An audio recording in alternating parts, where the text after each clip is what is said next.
Hello, my name is Marcus. I'm the compiler of a collection of therapy quotes entitled 1001 Windmills of the Mind, a collection of advanced self-help quotes taken from what's often called the psychodynamic or the psychoanalytic perspective, which long ago, as I understand, is referred to by some, or perhaps many, as philosophical medicine or narrative medicine.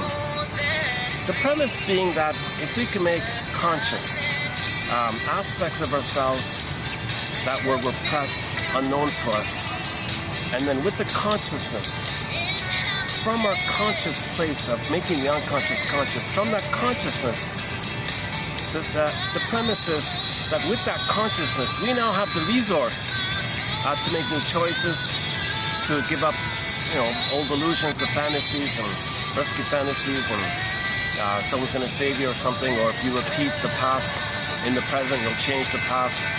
You can make present choices, realistic present choices like that. And all you got to do mainly is make the unconscious conscious. And there's a kind of inherent expectation that a person is more connected with themselves. They'll be more reasonable and then go from there kind of thing. But herein lies the whole journey. How do we make the unconscious conscious? Rod Serling calls it enter the Twilight Zone. You're entering into another space, another dimension of beyond sight and sound of mind. So the new statue of Rod Serling put up last year in his hometown shows you Rod Serling in the door like that. Excellent statue by Rod Serling. So we've discussed well over a dozen of his episodes in our discussion here. Gabe's story being the key one. Wong's Lost and Found poem, another excellent one. Take My False Light, Please, sort of a funny one. And then Piano in the House and Nick of Time and Shattered Play, another one called Shattered Day. And man, oh man, there's the Doberman Pinscher one.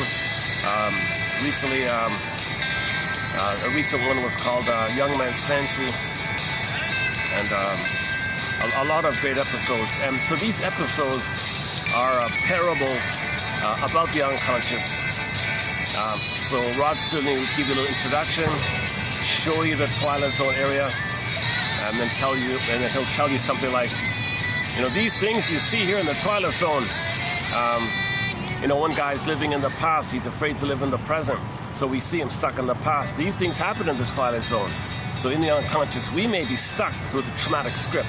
We may be unknowingly loyal to the ties that bind. Okay?